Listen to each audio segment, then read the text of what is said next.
जय हिंद, वंदे मातरम, भारत माता की जय। स्वागत करते हैं भाई बहनों आप सभी का एक बार फिर से सरकारी न्यूज चैनल में। दोस्तों आपको बता दें इस वक्त की ताजा लेटेस्ट अपडेट निकलकर सामने आ रही है एनएसी के अध्यक्ष कमांडर अशोक रावत के द्वारा। जी हाँ दोस्तों, ब्रेकिंग न्यूज निकल कर आ रही है, ताजा अपडेट निकल कर सामने आ रही है। जितने भी ईपीएस 95 पेंशनर्स हैं उन्हें अब बढ़ी हुई पेंशन का लाभ उनके कंट्रीब्यूशन के आधार पर दिया जा रहा है। जी हाँ दोस्तों, अगर आपका कंट्रीब्यूशन ज्यादा है तो आपको यहाँ पर सरकार द्वारा अधिक से अधिक प्रॉफिट देने की तैयारी बना चुकी है सरकार। दरअसल दोस्तों आप सभी को बता दें, लगातार ये मांग बनी हुई थी कि एम्प्लॉय पेंशन स्कीम 1995 के पेंशन भोगियों को एक मुक्त धनराशि के तौर पर ये धनराशि उनके बैंक अकाउंट में क्रेडिट कर देनी चाहिए, जिसके लिए दोस्तों ये भी माना जा रहा था कि ईपीएस 95 पेंशनर्स को ज्यादा प्रॉफिट मिलना चाहिए और उनके बैंक अकाउंट में ये धनराशि एक मुक्त धनराशि के तौर पर मिल जानी चाहिए। दोस्तों आपको बता दें कि इन सरकार का बड़ा फैसला निकलकर सामने आ रहा है। एनएसी के अध्यक्ष कमांडर अशोक रावत ने सरकार पर साधा निशाना। इस नियम के तहत अब मिलने जा रही है बढ़ी हुई पेंशन 7500 रुपए प्लस डीएनएस अलाउंस की सौगात। जाने किन किन पेंशनर्स को हो सकता है फायदा। जी हाँ दोस्तों, आप सभी ने बिल्कुल सही सुना।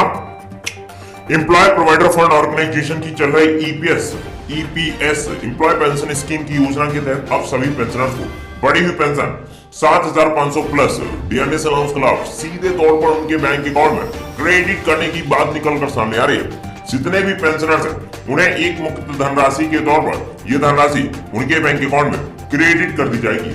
जी हाँ दोस्तों, आपको बता दें कि सरकार ने इस पर कठोर निर्णय लेने की बात की है और कहा है जितने भी पेंशनर्स ने लॉकडाउन के मध्य यहाँ पर कठिनाई का जीवन व्यतीत किया है और किन किन पेंशनर्स को यहाँ पर इसका लाभ भी नहीं मिला है, कि आपको बता दें कि इसका जो पुराना नियम था उसके अनुसार अगर कोई व्यक्ति रिटायर्ड होता है तो उसकी पेंशन बनने में 1 साल तक का समय भी लग जाता था। अब जो लॉकडाउन के मध्य यहाँ पर पेंशनर्स को कठिनाई का जीवन व्यतीत करना पड़ा था, उसके बाद से देश के प्रधानमंत्री नरेंद्र मोदी जी द्वारा लाइफ सर्टिफिकेट जीवन प्रमाण पत्र जमा करने के लिए यहाँ पर सहूलियत दी गई थी।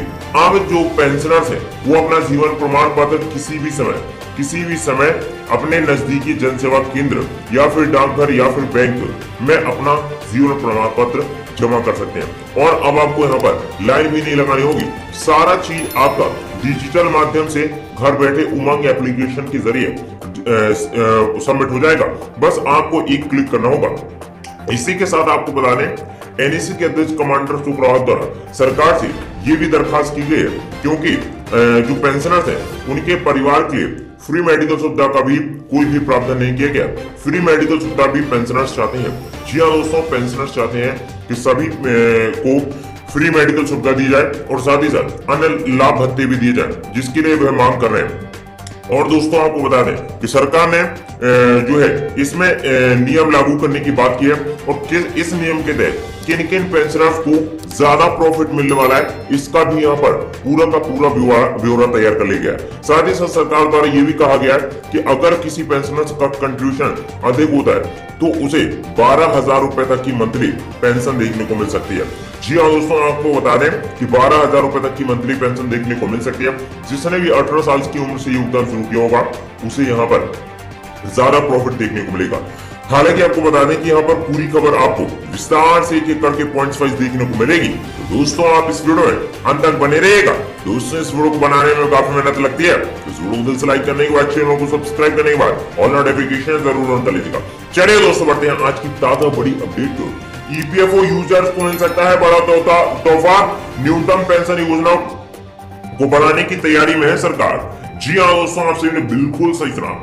कर्मचारी भविष्य निधि संगठन के ग्राहकों को नए साल में बड़ा तोहफा मिल सकता है। एक रिपोर्ट के मुताबिक सरकार की ओर से न्यूनतम पेंशन को बढ़ाने की तैयारी की जा रही है।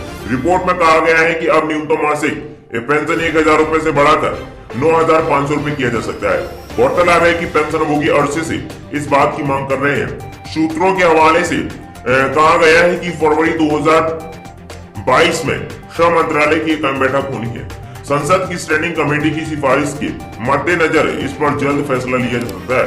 बता दें कि 5 राज्यों के हाईकोर्ट ने पेंशन को मौलिक अधिकार करार दिया है।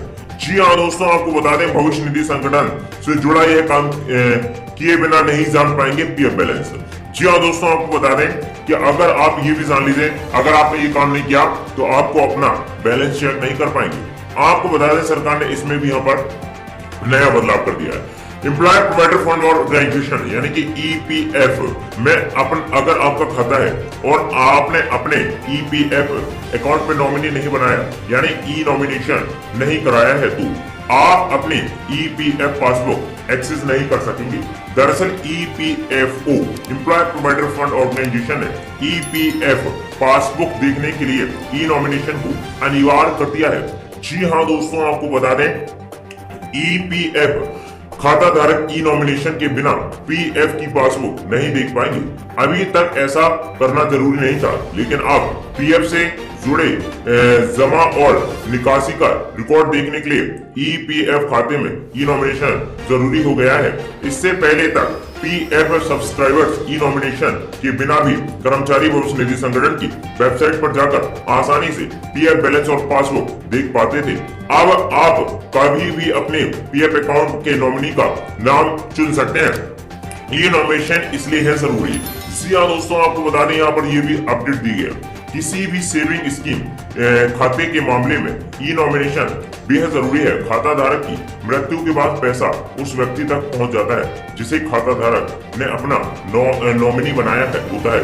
ईपीएफ और ईपीएस एम्प्लॉय पेंशन स्कीम के मामले में भी नॉमिनेशन कराना चाहिए ताकि ईपीएफओ मेंबर के निधन पर नॉमिनी को यह फंड दिया जा सके। साथ ही साथ दोस्तों, आपको बता दें नॉमिनी के बारे में ये जानकारी देना जरूरी है। जी हाँ दोस्तों, ईपीएफ खाते में ई नॉमिनेशन फाइल करने के लिए सबसे पहले नॉमिनी का नाम देना होता है। नॉमिनी एक से ज्यादा भी हो सकते हैं। इसके अलावा नॉमिनी का पता, पीएफ मेंबर के साथ संबंध और नॉमिनी की जन्म तिथि भरनी होती है। पीएफ खाते पीएफ अकाउंट पे जमा पैसे का कितना प्रतिशत शेयर नॉमिनी को देना है, इसकी पूरी जानकारी देनी होती है। नॉमिनी अगर नाबालिग है तो उसके अभिभावक का नाम और उसका पता देना जरूरी है। पीएफ खाता धारक घर बैठे डिजिटल तरीके से नॉमिनेट डेट करा सकते हैं, ऐड करा सकते हैं। ई नॉमिनेशन की सुविधा का फायदा वही मेंबर उठा सकते हैं जिनका यूएएन एक्टिव है और मोबाइल नंबर आधार के साथ लिंक है। साथ ही साथ आपको बता दें कि ई नॉमिनेशन कराना आपके लिए बेहद जरूरी है। अगर आप ये काम नहीं करते हैं तो आप अपना पीएफ बैलेंस चेक नहीं कर पाएंगे और अन्य आप लाभ भी नहीं ले पाएंगे। इसी के साथ ईपीएस पेंशन में भी यही सेम सिस्टम रहेगा और माना जा रहा है कि अब जल्द से जल्द आपको फरवरी माह की बैठक में ये फैसला लिया जा सकता है कि सभी पेंशनर्स को बड़ी पेंशन का लाभ दिया जाए। साथ ही साथ उनके बैंक अकाउंट में ये धनराशि के तौर पर क्रेडिट कर दी जाए। ये इस वक्त की दोस्तों ताजा बड़ी अपडेट निकल कर सामने आ रही थी जो कि आप सभी को बताना बेहद जरूरी था।